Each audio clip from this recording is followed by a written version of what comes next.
Times news బులెటిన్ల ముందుగా headlines. గోవింద్రపేట మండలంలో పలు గ్రామాల్లో అకాల వర్షం, వడగాలులో నేలరాలిన వరి ధాన్యం.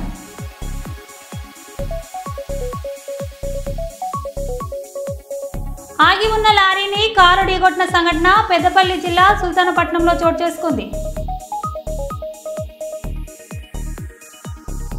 పరకాల శాసనసభ్యులు శ్రీ రేవూరి ప్రకాష్ రెడ్డి గారి ఆధ్వర్యంలో నిర్వహించే మెగా జాబ్ మేళాకి విచ్చేసిన ఐటీ శాసనసభ వ్యవహారాల శాఖ మంత్రివర్యులు శ్రీ దుద్దిల శ్రీధర్ బాబు. ఏకవీర ఎల్లమ్మ ఆలయంను సందర్శించిన పరకాల శాసనసభ్యులు శ్రీ రేవూరి ప్రకాష్ రెడ్డి.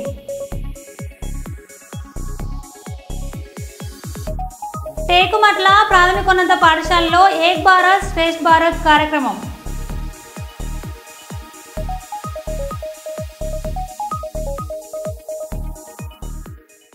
ఇక వివరాల్లోకి వెళ్తే, మహిళా ఉద్యోగులు అధైర్యపడకండి, అండగా మేమున్నాం. ప్రభుత్వ కాంట్రాక్ట్ అవుట్సోర్సింగ్ కార్యాలయాలలో మహిళల పట్ల అసభ్యంగా ప్రవర్తిస్తే చూస్తూ ఊరుకోమని, ప్రభుత్వ కార్యాలయంలో పనిచేస్తున్న మహిళలు ఉద్యోగుల పట్ల అసభ్యంగా ప్రవర్తిస్తే చూస్తూ ఊరుకోమని ఏపీజేఏసీ కర్నూలు జిల్లా ప్రభుత్వ మహిళా విభాగం chairperson Sahara Banu, associated chairperson Malleswari, general secretary పద్మావతులు తెలిపారు. ఈరోజు కర్నూలు కలెక్టర్ కార్యాలయంలో ఏపీజేఏసీ కర్నూలు జిల్లా ప్రభుత్వం మహిళా విభాగం కార్యక్రమంలో విలేకరులతో మాట్లాడారు.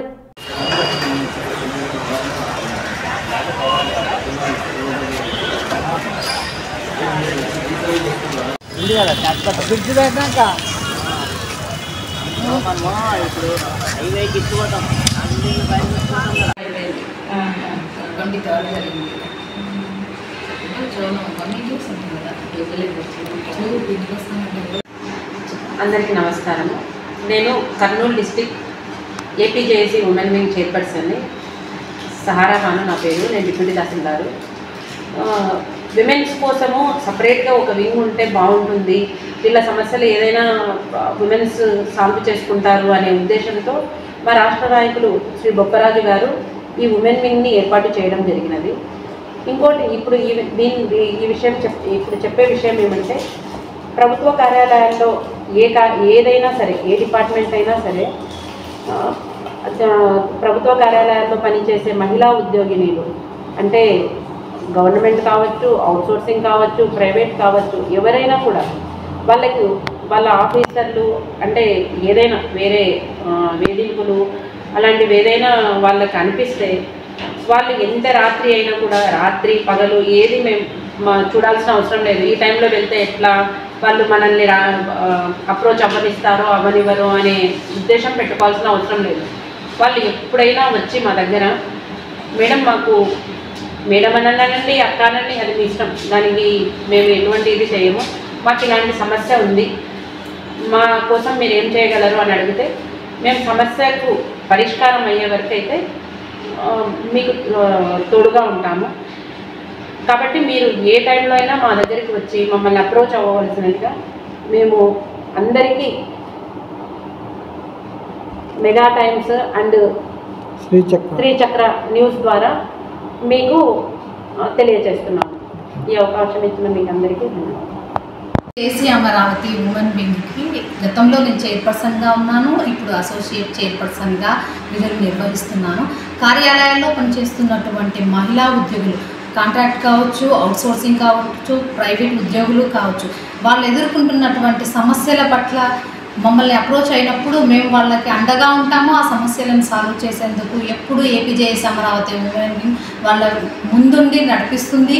సమస్యలను సాల్వ్ చేసి వాళ్ళు ప్రశాంత వాతావరణంలో విధులు నిర్వహించే విధంగా చేయడంలో ముందుంటుందని చెప్పేసి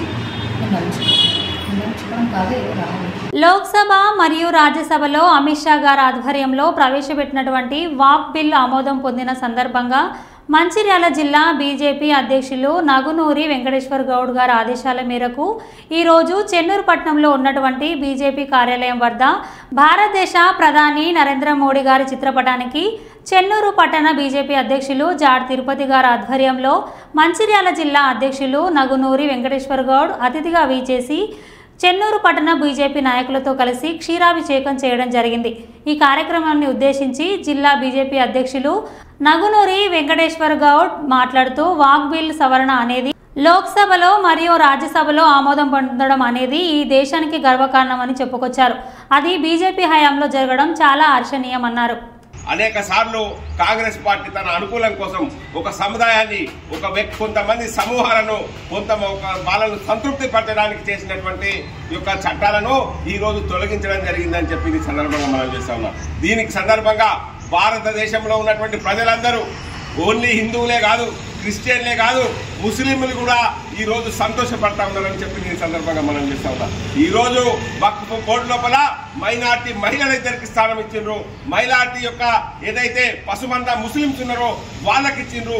వెనుకబడినటువంటి ముస్లిం సమాజం ఉన్నదో వాళ్ళకు కూడా వక్ఫ్ బోర్డు లోపల ఇద్దరికి స్థానం ఇవ్వాలని చెప్పి ఇలా నిర్ణయించడం చాలా గొప్ప విషయం అని చెప్పి ఈ సందర్భంగా మనం చేస్తా ఉన్నాం. కేంద్ర ప్రభుత్వం కేంద్ర వక్ఫ్ బోర్డునే కాదు, రాష్ట్ర వక్ఫ్ బోర్డులలో కూడా సున్నీ షియాకు సంబంధించినటువంటి 2 వక్ఫ్ బోర్డులను కూడా ఏర్పాటు చేసుకోవడానికి ఇవాళ కేంద్ర ప్రభుత్వము ఈ చట్టం ద్వారా వీలు కల్పించడంతో అనేక మంది ముస్లింలు ఏదైతే దోపిడీకి గురవుతా ఉన్నారో, వక్ఫ్ ఆస్తులు ఎన్ని వస్తాయో తెలియదు, ఎన్ని పోతాయో తెలియదు, దానికి లెక్క లేదు, పత్రం లేదు, కుర్చీలో కూర్చున్నాడు తింటాడా, పాకిస్తాన్కు పంపుతాడా, ఎవరికి తెలియని సటువంటి సందర్భం లోపల ఇవాళ బ్రహ్మాండమైనటువంటి ఆడిట్ చేసే అవకాశాన్ని ఇలా మరి నరేంద్ర మోడీ గారు ఈ బిల్లు లోపల ప్రవేశపెట్టారు. ఈ బిల్లు సందర్భంగా ఎవరికి నష్టం జరగదు మిత్రులారా. ఏమన్నా వాళ్ళ యొక్క మసీద్ లోపల కానీ వాళ్ళ యొక్క అంతర్గత వ్యవహారాల లోపల కానీ ఈ బిల్లు జోక్యం చేసుకోదు. కేవలం ఏదైతే చట్టబద్ధంగా జరగాలి అనేటువంటి అంశాల లోపల మాత్రమే ఈ బిల్లు జోక్యం చేసుకుంటా ఉంటుంది. కేవలం మరి నేను ఎవరిదో ఆస్తి ఇక్కడ ఉన్నది, నేను బీజేపీ ఎంకన్నా నేను జగన్నాథ స్వామి గుడికి దానం చేస్తా అంటే ఈ శ్రీపాల్ ఒప్పుకుంటాడా ఆయన జాగా నన్ను ముడ్డు మీద అంటాడు. అట్లనే ఇవాళ వక్ఫ్ ఆస్తికి ఎవరైనా డొనేషన్ చేయాలనుకుంటే నీ దగ్గర రిజిస్టర్డ్ డాక్యుమెంట్ ఉంటేనే చేయాల్సి వస్తుంది. ఉట్టిగానే నాదే భూమిని ఉంచుకోమంటే నడది. మా తాతల గుర్రాలు ఇక్కడ మేసినాయి, ఔరంగజేబ్ గుర్రాలు ఇక్కడ మేసినాయి కాబట్టి ఈ గుర్రాలు మేసిన భూమి వక్ఫ్ భూమి అంటే ఇన్ని రోజులు నడిచింది, ఇప్పుడు నడవదు.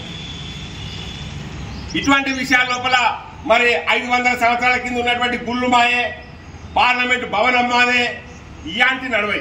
మీ దగ్గర కాగితం ఉన్నదా, రిజిస్ట్రేషన్ ఉన్నదా, ఆధారాలు ఉన్నాయా అనేటువంటి బిల్లును పరిశీలించడానికి దీని మీద సుప్రీంకోర్టుకు, హైకోర్టుకు, జిల్లా కోర్టుకు పోయేటువంటి అవకాశం ఇవాళ వక్ఫ్ బోర్డు లోపల మనం కేంద్ర ప్రభుత్వం కల్పించింది. మిత్రులారా, ఇన్ని రోజులు వక్ఫ్ తీర్పిస్తే, ట్రిబ్యునల్ తీర్పిస్తే అది అంతిమము, దాని మీద అపీల్ పోవడానికి అవకాశం లేదు. ఈ రాజ్యాంగం లోపల ఎక్కడైనా కూడా సుప్రీంకోర్టు పోవడానికి, న్యాయ వ్యవస్థను సంప్రదించడానికి అడ్డంకులున్నాయా? ఇది ప్రజా వ్యతిరేకమైనటువంటి బిల్లు కాదా? కాబట్టి దాన్ని తొలగించింది నరేంద్ర మోడీ ప్రభుత్వము. ఈ ప్రభుత్వము తొలగించిన మన నిబంధనలన్నీ స్వచ్ఛమైనవి అని చెప్పి నేను సందర్భంగా మనం చేస్తాను. ఎవరైనా నేనున్నా లేకుంటే మా శ్రీపాల్ ఉన్నాడు, బలవంతంగా మత మార్పిడి చేసిండ్రు, ఆయన దగ్గర ఒక 1000 కోట్లు ఆస్తి ఉన్నది, ఏదో తొందరపాట్లు అయింది అనుకుందాం, కాంగ్రెస్ ఆయన 1000 కోట్లు వక్ఫ్కి ఇస్తా అంటే నడవది. బాబు, నువ్వు ఇస్లాం స్వీకరించిన తర్వాత ఒక 5 సంవత్సరాలు గడిపి చూడు, గడిపినాక నీ ఆస్తి ఇయ్యదలుచుకుంటే అప్పుడు మీరు బలవంత పరిస్థితులలో చేస్తానరా, రోగ్ చేస్తానరా అనేది క్లియర్ కట్ గా ఉండదు కదా స్పాట్ లో చేస్తే. కాబట్టి ఇటువంటి మన వ్యవస్థలన్నింటినీ కూడా సమూహంగా మార్చినటువంటి ఈ వక్ఫ్ బిల్లుకు నరేంద్ర మోడీ ప్రభుత్వానికి శిరస్సు వంచి నమస్కారాలు తెలియజేస్తా ఉన్నాం. భారత్ మాతాకి జై.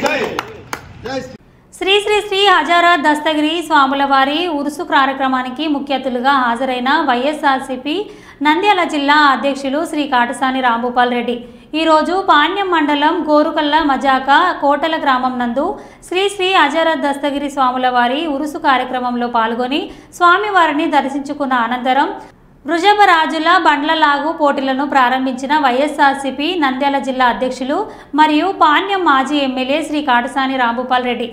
ఈ కార్యక్రమంలో పాణ్యం మండల వైఎస్ఆర్సీపీ నాయకులు మరియు గ్రామ నాయకులు తదితరులు పాల్గొన్నారు.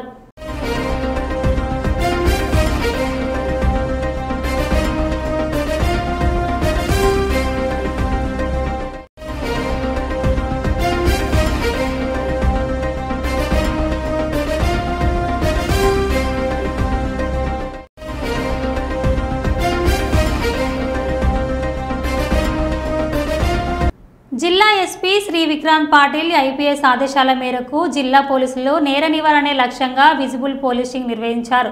విజిబుల్ పోలీసింగ్ ద్వారా ప్రజల్లో భద్రతా భావం పెంపొందించడం, రోడ్డు ప్రమాదాలను తగ్గించడమే లక్ష్యంగా కర్నూలు పోలీసులు చర్యలు చేపట్టారు.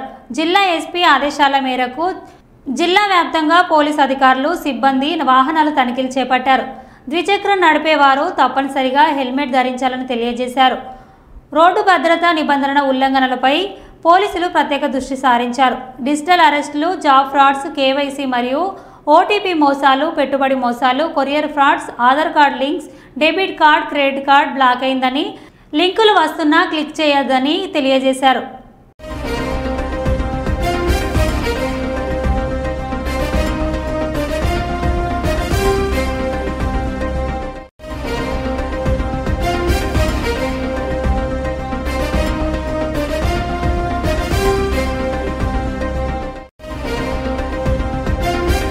ఈ నెల 6న శ్రీరామనవమిని పురస్కరించుకొని వాల్మీడి గ్రామంలో సీతారామచంద్ర స్వామి ఆలయంలో జరిగే కళ్యాణ మహోత్సవంను ఘనంగా జరిపించాలని ఎమ్మెల్యే యశస్విని రెడ్డి అధికారులతో సమీక్ష సమావేశం నిర్వహించారు. ఈ సందర్భంగా ఎమ్మెల్యే యశస్విని రెడ్డి మాట్లాడుతూ వాల్మీడి సీతారాముల కళ్యాణ మహోత్సవానికి వచ్చే భక్తులకు ఎలాంటి ఇబ్బందులు లేకుండా ఆలయ పరిసరాల్లో పరిశుభ్రత, తాగునీరు, టెంట్ల ఏర్పాటు, ట్రాఫిక్ నియంత్రణకు పోలీస్ శాఖ ప్రత్యేక ఏర్పాట్లు చేయాలన్నారు. వైద్య శిబిరాలు ఏర్పాటు చేసి అత్యవసర సేవలు అందించాలని తెలిపారు. ఈ సమీక్ష సమావేశంలో ఆర్టీఓ వెంకన్న, తహసీల్దార్ శ్రీనివాస్, పోలీస్ అధికారులు సిఐ మహేందర్, ఎస్ఐ పవన్ కుమార్, ఆలయ ఈవో మోహన్ బాబు, అర్చకులు, ధర్మకర్తలు, ప్రజాప్రతినిధులు పాల్గొన్నారు. ఈరోజు రివ్యూ మీటింగ్ వచ్చిన అఫీషియల్స్ అందరికి, ఆర్డీఓ గారికి, డిపిఓ గారికి, ఎంపీడీఓ గారికి, ఈఓ గారు, అట్లనే చైర్మన్, ఎంఆర్ఓ గారు, సిఐ గారు, ఇంకా ఇతర ఆర్డబ్ల్యూఎస్, పిఆర్ అండ్ ఆర్ఎండ్బి శాఖలకి అందరికి, ఇంకా వైద్య సిబ్బందికి అందరికి కూడా, ఇక్కడికి వచ్చిన భక్తులందరికీ కూడా, ప్రింట్ అండ్ ఎలక్ట్రానిక్ మీడియా సోదరులకు అందరికి పేరు పేరున నమస్కారాలు. ఈరోజు మన రివ్యూ మీటింగ్ ఆల్రెడీ మనం ఇంతకు ముందు ఇంటర్నల్ గా మీటింగ్ పెట్టుకున్నాము. ఆ మీటింగ్ కి ఈ మీటింగ్ కి ప్రోగ్రెస్ అనేది కనిపిస్తుంది. ఇంకా ఏ ఫెసిలిటీస్ అయినా కానీ అన్ని డిపార్ట్మెంట్స్ వాళ్ళు చూసుకోండి. ఎక్కడ కూడా భక్తులకి మెయిన్ మన అందరి ఇంటెన్షన్ ఏంటంటే వచ్చిన భక్తులకి ఎక్కడ కూడా ఇబ్బంది కలగకుండా ఏ డిపార్ట్మెంట్ రెస్పాన్సిబిలిటీ ఆ డిపార్ట్మెంట్ వాళ్ళు ఫుల్ఫిల్ చేయండి. ఇప్పుడు ఎస్పెషల్లీ సమ్మర్ కాబట్టి కొంచెం చూసుకోవాలి మనం. ఇప్పుడు వైద్య సిబ్బంది మీరు మెడిసిన్స్, ఓఆర్ఎస్ అవన్నీ కూడా ఇందాక మనం అనుకున్నట్టుగా సఫిషియెంట్ గా ఉండేటట్టు చూడండి. ఇంకా మీ ఫ్యాకల్టీ, మీ వాళ్ళు స్టాఫ్ కూడా రొటేషన్స్ ప్రకారంగా ఉండేటట్టు చూసుకోండి. 3 షిఫ్ట్స్ అందరు కూడా ఎస్పెషల్లీ నైట్ డ్యూటీ వాళ్ళు ఉండేటట్టు చూడండి. ఆర్డబ్ల్యూఎస్ మీరు ఆల్రెడీ అనుకున్నట్టుగా అవి స్టాల్స్, వాటర్ స్టాల్స్ అయినా లేకపోతే ఇంకా ట్యాంకర్స్ అక్కడొకటి ఇక్కడొకల్సిన రెస్పాన్సిబిలిటీ మీది కాబట్టి భక్తులకి ఎక్కడ ఇబ్బంది కలగకుండా చూసుకోండి సమ్మర్ కాబట్టి. ఇంకా క్లియరెన్స్ అనేది ఏమైనా సైడ్ కి అటు ఇటు చెట్లు ఉంటే పిఆర్ అండ్ ఆర్ఎండ్బి డిపార్ట్మెంట్ వాళ్ళు అది మీరు చూసుకోండి. ఎక్కడ కూడా అసౌకర్యం కల్పించద్దు భక్తులకి. ఇంకా సిఐ గారు, ఎన్నికలకు ముందు అనేక హామీలు ఇచ్చిన ఏఐఆర్యూసీ, ఐఎన్టీయూసీ కాంగ్రెస్ ప్రభుత్వం పదవి రాగానే ప్రజలను, సింగరేణి కార్మికులను పక్కన పెట్టిందని తెలంగాణ బొగ్గుగని కార్మికుల సంఘం అధ్యక్షుడు మిర్యాల రాజిరెడ్డి అన్నారు. ఈ మేరకు పెద్దపల్లి జిల్లా గోదావరిఖనిలో జరిగిన కేంద్ర కార్యవర్గ సమావేశంలో ఆయన పాల్గొని మాట్లాడుతూ సింగరేణిలో ప్రైవేటీకరణ రద్దు చేస్తాం, కొత్త బొగ్గు బావులను తెప్పిస్తామంటూ పగడ్బాలు పలికిన గుర్తింపు సంఘం ఇప్పుడు కార్మికులకు చేసింది ఏమీ లేదని ఆగ్రహం వ్యక్తం చేశారు. సింగరేణి బొగ్గు బ్లాగులను వేలంలో పాల్గొనకుండా సింగరేణికే కేటాయించాలని ఆయన డిమాండ్ చేశారు. గుర్తింపు ప్రాతినిధ్య సంఘాలు గెలిచిన ఏఐఆర్యూసీ, ఐఎన్టీయూసీ కార్మికుల విషయంలో ద్వంద్వ వైఖరి పాటిస్తున్నాయని అన్నారు. General secretary, working president Madhav Ramurthy, senior vice president నోని మొబైల్ గారు, అలాగే సెంట్రల్ వైస్ ప్రెసిడెంట్ అయినటువంటి బడికల సంతోష్ కుమార్ గారు, బొగ్గు బ్లాకుల వేలంలో సింగరేణి సంస్థ పాల్గొనడం అంటే ప్రైవేటీకరణకి ఆమోదం తెలపడమే. ఎవరైనా సరే బొగ్గును తవ్వుకోండి అనేటువంటి ఆమోదం సింగరేణి ఇచ్చినట్టుగానే భావించాల్సి వస్తుంది. అందుకే దీన్ని వ్యతిరేకించడంతో పాటుగా గతంలో ఇచ్చినటువంటి సత్తుపల్లి, కోయగూడెంలో కూడా కేసీఆర్ గారి ప్రభుత్వంలో ఒక్క బొగ్గు పెళ్ళ కాదు కదా, కట్టె మట్టి కూడా తీయకుండా సింగరేణి సంస్థను కాపాడింది, కార్మిక వర్గానికి అండగా ఉన్నది. కానీ ఈరోజు కాంగ్రెస్ ప్రభుత్వం కానీ గెలిచినటువంటి ఏఐటీసీ ఐఐటీసీలు ఈరోజు ప్రైవేటీకరణకు సహకరిస్తూ బొగ్గు బ్లాక్లకు అనుకూలంగా యాక్షన్లో పాల్గొమని చెప్తా ఉన్నారు.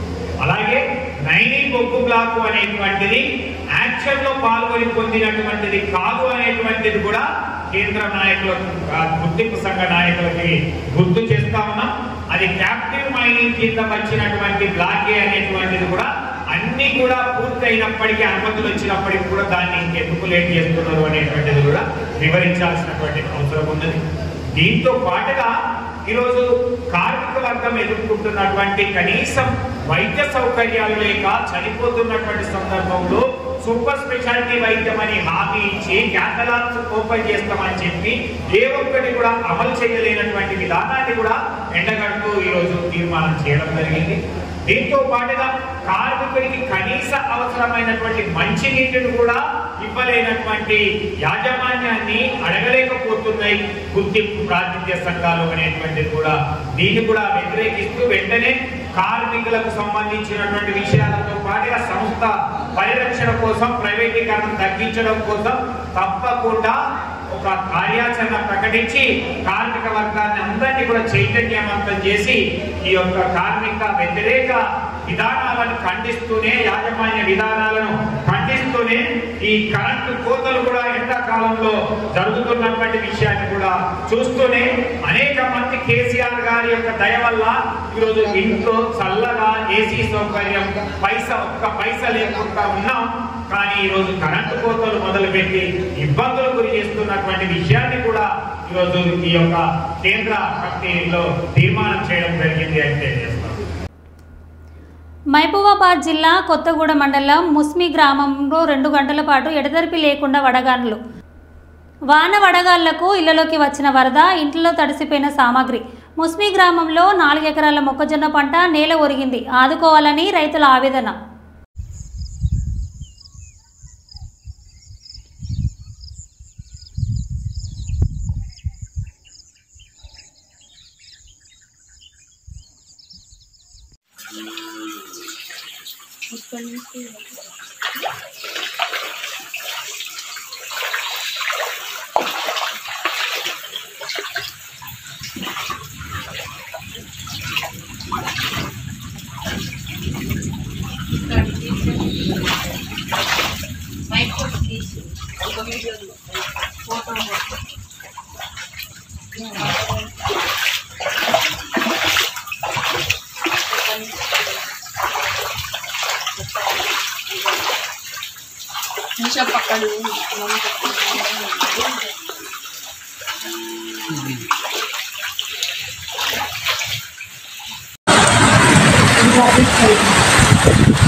మహబూబాబాద్ జిల్లా మహబూబాబాద్ పట్టణంలో భారీ వర్షం, ఉరుములు మెరుపులతో కూడిన వర్షం. మహబూబాబాద్ పట్టణంలో తడిసిన మిర్చి. మహబూబాబాద్ పట్టణంలో భారీగా కురుస్తున్న వర్షం.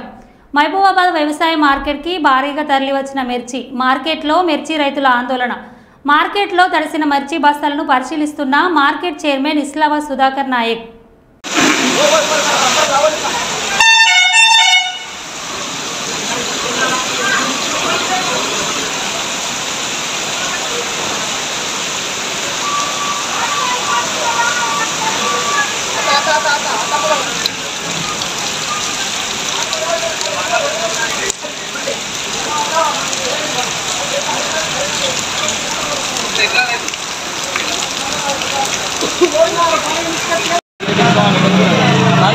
ఎక్కడ దాకా రాని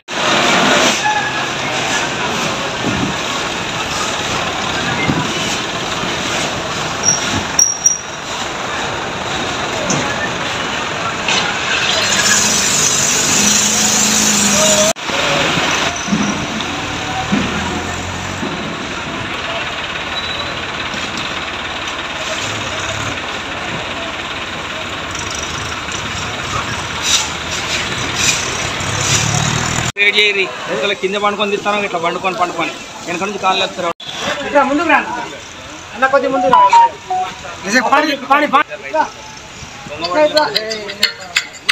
బాగా అడిగి రిటర్న్ మొత్తం 6 మాసాలు మీరే దగ్గరికి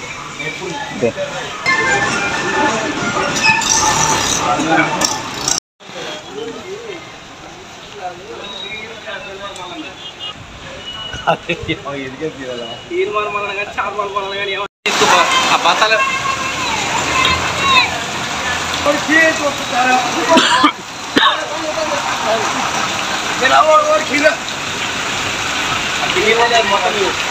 పైన ఉంటారు పేదల సంక్షేమానికి కాంగ్రెస్ ప్రభుత్వం పెద్దపీట వేస్తోందని పరకాల శాసనసభ్యులు శ్రీ రేవూరి ప్రకాష్ రెడ్డి అన్నారు. గురువారం 15వ డివిజన్ మొగిచెర్ల గ్రామంలో రాష్ట్ర ప్రభుత్వం ప్రతిష్టాత్మకంగా చేపట్టిన నగర మేయర్ గుండు సంధ్యారాణి, జిల్లా కలెక్టర్ డాక్టర్ సత్యశారద గారితో కలిసి పరకాల శాసనసభ్యులు శ్రీ రేవూరి ప్రకాష్ రెడ్డి ప్రారంభించారు. ఈ సందర్భంగా ఎమ్మెల్యే మాట్లాడుతూ కాంగ్రెస్ ప్రభుత్వం పేద వర్గాల కోసం ఆహార భద్రత చట్టాన్ని తీసుకువచ్చిందని అన్నారు. ప్రజలందరూ సంపూర్ణ ఆరోగ్యవంతంగా ఉండాలనే లక్ష్యంతో రాష్ట్ర ప్రభుత్వం సన్నబియ్యం పంపిణీ కార్యక్రమానికి శ్రీకారం చుట్టిందని ప్రజలు సద్వినియోగం చేసుకోవాలన్నారు. ప్రతి కుటుంబానికి ఆర్థికపరమైన లబ్ధి చేకూరాలని అనేక సంక్షేమ పథకాలు అమలు చేస్తున్నామన్నారు.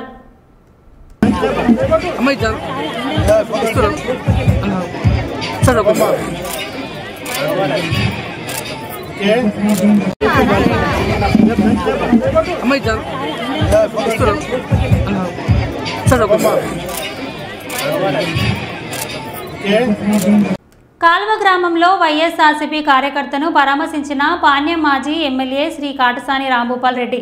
ఈరోజు ఓర్వకల్లు మండలం కల్వ గ్రామంలో గుండె చికిత్స చేయించుకున్న వైఎస్ఆర్సీపీ కార్యకర్త చింతలపల్లి హజీర్ ఖాన్ను తన నివాసంలో పరామర్శించిన వైఎస్ఆర్సీపీ నంద్యాల జిల్లా అధ్యక్షులు మరియు పాణ్యం మాజీ ఎమ్మెల్యే శ్రీ కాటసాని రాంభూపాల్ రెడ్డి. ఈ కార్యక్రమంలో ఓరుకల్లు మండల నాయకులు మరియు గ్రామస్తులు తదితరులు పాల్గొన్నారు.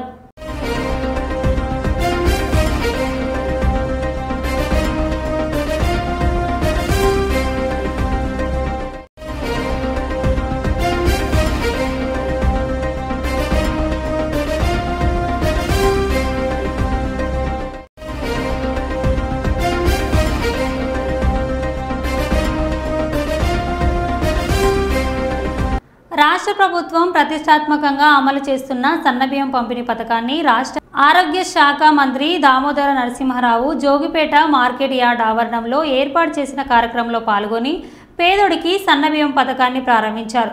రాష్ట్ర పౌర సరఫరా శాఖ ఆధ్వర్యంలో అదోల్ జోగిపేట కేంద్రంలోని మార్కెట్ గంజ్లో ఏర్పాటు చేసిన సన్నబియ్యం పంపిణీ ప్రారంభోత్సవ కార్యక్రమాన్ని రాష్ట్ర వైద్య ఆరోగ్య శాఖ మంత్రి దామోదర రాజనరసింహ అట్టహాసంగా ప్రారంభించారు. అర్హులైన పేద లబ్ధిదారులకు సన్నబియ్యం పంపిణీ చేశారు.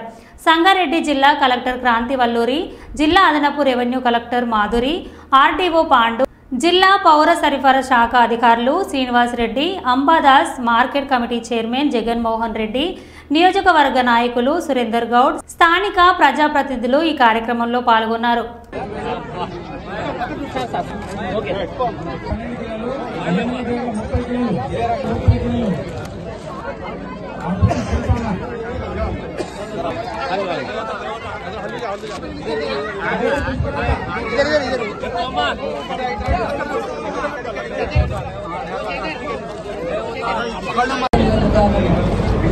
సన్నబియ్యం కార్యక్రమాన్ని పంపిణీ కార్యక్రమాన్ని చేసిన గౌరవ మంత్రి గారు శ్రీ దామోదర రాజనరసింహ గారికి, మార్కెట్ కమిటీ చైర్పర్సన్ గారికి, అడిషనల్ కలెక్టర్, ఆర్డీఓ, జిల్లా అధికారులు, అలాగే ఇక్కడ చేసిన పెద్దలు, మహిళలు, మీడియా మిత్రులు అందరికీ కూడా నమస్కారం తెలియజేస్తున్నాను. ప్రభుత్వం అత్యంత ప్రతిష్టాత్మకంగా చేపట్టిన కార్యక్రమాల్లో సన్నబియ్యం పంపిణీ కార్యక్రమం ఒకటి. రేషన్ బియ్యంకి ఇచ్చేవారు, అది కొంతవరకు డైవర్షన్కి గురవుతుంది అని మనకు అందిన సమాచారం. మరి సంపన్నులు ఏవైతే సన్నబియ్యం తింటారో అవి పేదలకు ఇవ్వాలనే ఒక మంచి ఉద్దేశంతో ముఖ్యమంత్రి శ్రీ రేవంత్ రెడ్డి గారు ఈ కార్యక్రమాన్ని ప్రారంభించడం జరిగింది. ఉగాది నుంచి కూడా మన జిల్లాలో ఈ కార్యక్రమాన్ని అలానే రాష్ట్రంలో కూడా ప్రారంభించారు. మొత్తం కూడా మన జిల్లాలో 846 రేషన్ షాపులు ఉన్నాయి. 3,78,000 ఎఫ్ఎస్సి కార్డ్స్ అంటే రేషన్ కార్డులు ఉన్నవి. మొత్తం 12 లక్షల పైచిలకు మంది ఈ రేషన్ కార్డుల ద్వారా ఈ నెల నుంచి ఈ సన్న బియ్యాన్ని మీరు తీసుకోగలరు. ప్రతి వ్యక్తికి కూడా 6 కేజీల చొప్పున ఈ సన్న బియ్య పంపిణీ అనేది జరగడం మనం ప్రారంభిస్తున్నాము. ఏమా ఈరోజు ప్రోగ్రామ్ ఏంది? ఎలక్షన్ వస్తాయి, సన్న బియ్యం వస్తాయి, ఇంట్లో వస్తాయి, ఇల్లు కావాలి, ఇల్లు వస్తాయి, ఇళ్ళ జాగాలు వస్తాయి. ఒకటి ఒకటి ఒకటి చేసుకుంటూ పోదాం. ఓ తల్లి కొంచెం ఓకే పట్టు. ఈనాటి ఈ సన్న బియ్యం పంపకం మన ప్రాంతంలో పేద కుటుంబాలకు అందియాలనే ఉద్దేశంతో రాష్ట్ర ముఖ్యమంత్రి రేవంత్ రెడ్డి గారు ఈ మహత్తర కార్యక్రమాన్ని మొదలుపెట్టి అందులో భాగమే ఈరోజు మన జోగిపేట్ల మేమందరం రావడము, జిల్లా కలెక్టర్ గారు, అడిషనల్ కలెక్టర్ గారు, మిగతా అధికారులు, మార్కెట్ కమిటీ చైర్మన్ అందరము ఈ కార్యక్రమంలో పాల్గొనడము, ప్రత్యేకంగా గతంలో ఏ రకంగా అయితే బియ్యం పంపిణీ ఉండనో అందులో మార్పు తీసుకొచ్చి సన్న బియ్యం అందియాలి అందరికీ, అన్ని కుటుంబాలకు. ఎంతమందికి అయితే రేషన్ కార్డు ఉన్నాయో వారందరికీ కూడా సన్న బియ్యం అందియాలి. దానికి తోడు రాబోయే కాలంలో ఏ కుటుంబాలకు కొత్త రేషన్ కార్డులు లేవో, ఏ కుటుంబాలకు కొత్త రేషన్ కార్డులు లేవో, లేదా ఆ కుటుంబంలో కోడలు వచ్చింది, రేషన్ కార్డులో పేరు నమోదు కాలేదు, లేదా సంసారాలు పెరిగినాయి, సంసారాలు అలగైనాయి, కొత్త రేషన్ కార్డు కావాలి. ఒక సన్న బియ్యమే కాదు, సన్న బియ్యం అనే ఆలోచన చాలా పెద్ద ఆలోచన. రాష్ట్రంలో ప్రతి కార్డు మీద ఈ సన్న బియ్యం సన్నాలు అందియాలని చెప్పి ఓ మాత్రమైన కార్యక్రమాన్ని చేపట్టడం జరిగింది. మరొకటిలో మళ్ళీ కలుద్దాం. Stay tune.